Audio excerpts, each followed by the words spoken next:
मैंने आपकी वीडियो देखी और उसमें आप वकला के साथ खड़े हुए थे और आके आपने कहा मैं आ गया हूँ और अब डकी भाई ऐसे बाहर आएगा। तो पहले तो मुझे लगा कि डॉन आ गया है और डॉन ने कदम रखा है और अब डॉन डकी भाई को छुड़ा के ले जाएगा। ये क्या है भाई? देखिए पहली बात तो ये है कि मैं डक्की के साथ 7 सालों से हूँ। डक्की पिछले 7 सालों में जब जब भी प्रॉब्लम में आया मैं उसके पीछे था और मैंने उसको वहाँ से निकाला, चाहे मुझे उसके लिए जो भी रास्ता अख्तियार करना पड़ा मैंने वो किया। अच्छा, हाँ बिल्कुल, जो भी रास्ता लोगों को पता है, क्योंकि जब बात दोस्त की आ जाए तो उससे बचाने के लिए आपको कुछ ना कुछ करना पड़ता है। ठीक है, अब मुझे जब पता चला कि डक्की अरेस्टेड हो गया एयरपोर्ट के ऊपर, तो सैटरडे की आई थिंक बात थी। सबसे पहले मैंने अपने रिसोर्सेज पता किया कि एनसीसीआई वाले उसको संडे को अदालत में पेश कर रहे हैं और किसी को पता नहीं है। मैंने डक्की की वाइफ को फ़ोन किया।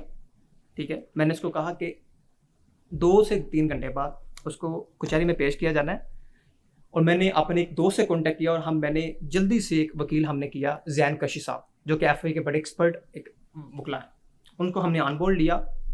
हमने वहाँ, आप यूके में थे? मैं यूके में था, मैं सारा देख रहा था। मैं 2 दिन से मैं सोया नहीं था, पिछले बैक एंड 24 आवर में सोया नहीं था, मैं इसी काम पे लगा हुआ था। तो हमने वो किया, ऑन बोर्ड किया, हमने वहाँ भेजा वकील, डक्की की फैमिली को वहाँ भेजा, तो 2 दिन का रिमांड हो गया। तो क्योंकि वो वकील साहब स्पेशल संडे वाले दिन छुट्टियों पे थे और सियालकोट से आए थे, तो उन्होंने उसी रात माजरत कर ली कि मैं ये केस आगे प्रोसीड नहीं कर सकता। वो क्या वजह? उसने कहा कि जितना ये कम्प्लेक्स केस है ना, मुझे और मेरी मसरूफियात हैं और मेरी छुट्टियों में और हर साल इन दिनों में मैं अपनी फैमिली के साथ होता हूँ, तो मैं आपसे माजरत करना चाहता हूँ इस केस के ऊपर कि मेरा यहाँ पे टाइम बहुत लगेगा और मेरे पास टाइम नहीं। तो हमने फिर मैंने वकील अरेंज किए, जो कि हमारे दूसरे वकील थे, इंतज़ार पजौता साहब को हमने पीटीआई के। तो फिर डक्की की फैमिली से मैंने ऑन बोर्ड था उनके साथ मैं पूरा, तो उन्होंने कहा जी इनको हमने पेश नहीं करना, ये पीटीआई के वकील है। ठीक है, तो उन्होंने डक्की की फैमिली ने कहा, तो उन्होंने नायब सदर जो है ना वो हाई कोर्ट से भेज दिया, तो फिर 4 दिन का रिमांड हो गया। अब मैंने उनको सजेस्ट किया कि हम वकील चेंज नहीं करेंगे और इनको हम फाइट करने देंगे, इंशाल्लाह चीज़ें बेहतरी की तरफ आएंगी। लेकिन उन्होंने कहा जी नहीं, हमने वकील, इन दौरान मेरा डक्की से कॉन्टैक्ट था, मेरा एक दोस्त वहाँ पे था, मैं इन कॉल के साथ कॉन्टैक्ट में था, वहाँ एफआईए की कस्टडी में कॉन्टैक्ट में था, मेरी उससे बात हो रही थी। लेकिन डक्की का जो भाई था ना पीछे, वो थोड़ा सा ढीला था, वो कह रहा कि नहीं जी हमने अब वकील चेंज करना। तो उन्होंने वकील कर लिए, वो उस्मान साहब। तो जब उन्होंने उस्मान साहब कर लिए तो मैंने डक्की से बात की, मैंने कहा ये हमें वकील चेंज नहीं करना चाहिए। उसने कहा कि यार मुझे पहले भी उसने मोटरवे वाले केस में निकाला था, तो शायद मुझे वो जल्दी निकाल लेगा। तो जब वो तीसरे वकील साहब आए हैं, उसके बाद फिर रिमांड पे रिमांड इन चलता रहा। और फिर मैंने जब देखा कि ये रिमांड पे रिमांड चल रहा है तो मैंने 27 को मैं फ्लाई किया हूँ लंदन से और 28 अगस्त में पहुँचा हूँ अपना पाकिस्तान। मैं लाहौर एयरपोर्ट पर लैंड हुआ 28 अगस्त 1 बजे। मैंने क्योंकि मेरा सबसे कॉन्टैक्ट था, तो मैंने कहा कि 28 अगस्त मेरे साथ वकील जो इधर आए बैठे हुए हैं, मैंने कहा आज हमने जाना कचहरी और इंशाल्लाह ताला हमने हर हाल पे फाइट करने और उसको जुडिशल करवाना है। ये जो वकला की टीम बैठी, हाँ, मैंने कहा था हमने उनको जुडिशल करवाना है हर हाल पे इंशाल्लाह। ठीक है तो वो मैं ये उसी रोज वीडियो थी, उसी रोज की वीडियो थी। हाँ, तो मैं वहाँ पे कचहरी से मैं हो जाता हूँ लेट, क्योंकि मुझे पता चलता है कि आज वो डक्की को फिर अली पेश कर रहे हैं 9 साढ़े 9 बजे। मेरा टाइम थोड़ा डिले हो जाता है। तो मेरा जो दोस्त था उसने मुझे एक बंदे से कनेक्ट करवाया जो कि डक्की को लेके जा रहा था वापस। उसने मुझे कहा कि आप गुलबर्ग ऑफिस के बाहर आ जाएं, मैं आपकी वहाँ मुलाकात करा देता हूँ। मैंने कहा ठीक है। डक्की से मैं वहाँ चला गया, मेरे वकील साहब मेरे साथ थे। तो वहाँ पे पहुँचा हूँ तो गाड़ी से निकला है सब इंस्पेक्टर जो कि इस सारी इन्वेस्टिगेशन का हिस्सा है, उसका नाम है अली रज़ा। उसने मुझे हाथ से पकड़ा, उसने कहा अंदर आओ। मैंने कहा भाई मैं अंदर क्यों आऊँ? उसने कहा तुम अंदर आओ, और मुझे ज़बरदस्ती अनलॉफुल उसने मुझे डिटेन किया और मुझे अंदर ले गया। वो मुझे ले गया डीडी साहब के रूम में, डिप्टी डायरेक्टर के साहब को मुझे रूम में ले गया। वो वहाँ पे वही बंदा जिसने मुझे नोटिस इशू किया हुआ शोएब रियाज, इसी ने मुझे जनाब वहाँ पे मुझे कहा अपने कैसे हो, ठीक हो, तुम तो नहीं बैटिंग शैटिंग करते? मैंने कहा मैं नहीं करता। उसने कहा चलो अपने फ़ोन दो मुझे। मैंने अपने उसको दोनों फ़ोन दे दिए। एक फ़ोन में तो मेरे सोशल मीडिया था, उसने कहा इसमें तो कुछ नहीं, साइड पे रख दिया। दूसरा उसने पकड़ लिया। तो मैंने कहा कि ये क्यों मेरे फ़ोन चेक कर रहे हो? तो उसके पास कोई आंसर नहीं था। 5 मिनट गुजरे हैं तो मेरे वकील आ गए, तो उन्होंने कहा कि आप बाहर बैठो, मैं ज़रा चेक कर रहा हूँ फ़ोन।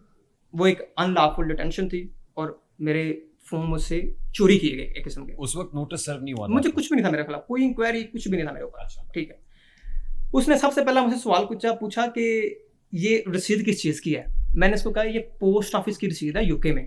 ठीक है, जब आप एक पार्सल को एक जगह से दूसरी जगह भेजते हैं ना, तो आपको पोस्ट ऑफिस रसीद प्रिंट करता है, जिससे आपको पाकिस्तान में देता है TCS, ठीक है, रसीद देता है। उसने कहा अच्छा ठीक है। उसने कहा तुम लोगों को आईफोन को देते हो। मैंने कहा ये किस तरह का सवाल है। मैंने कहा मैं लोगों को आईफोन देता हूँ, मेरी मर्जी। क्या काम करते हो? मैंने कहा मैं यूके में मेरा काम है। ओके, इतने में 10 मिनट गुजरे हैं तो डिप्टी डायरेक्टर साहब आते हैं, चेयर पे बैठते हैं और कहते हैं कि तुम्हारा कॉल सेंटर किधर है। मैं उसको कहता हूँ कि सर कौन सा कॉल सेंटर? कहता अच्छा तुम इस तरह नहीं बताओगे। मैंने कहा सर मेरा कोई कॉल सेंटर नहीं है पाकिस्तान में। तो वो कहता है कि अच्छा सानू पूछना होता है। मैंने कहा ठीक है कोई मसला नहीं। तो उसके बाद मेरे वकील साहब आए हैं, उन्होंने कहा कि आपने इसके फ़ोन किस बिना पे डिटेन किए हुए हैं। ठीक है। तो उसने जनाब साइड पर रख दी शुएब रियाज ने। उसने कहा जी अपना ये मैंने साइड पर रख दी हैं, तो अब किस ये आप ज्यादती कर रहे हैं। उसने कहा आप भी तो अदालत में ज्यादती करते हैं, थोड़ी सी हम भी ज्यादती कर लेंगे तो क्या फ़र्क पड़ता है। अदालत में कौन ज्यादती करता है? उसने डीडी साहब ने मेरे वकील से एक मुकालमा अब किया। वकील को कहा कि वकील को कहा अच्छा कि आप भी तो अदालत में थोड़ी ज्यादती करते हैं, अगर थोड़ी ज्यादती हम कर लेंगे तो क्या फ़र्क पड़ता है। ये डीडी साहब के अल्फाज थे। अच्छा।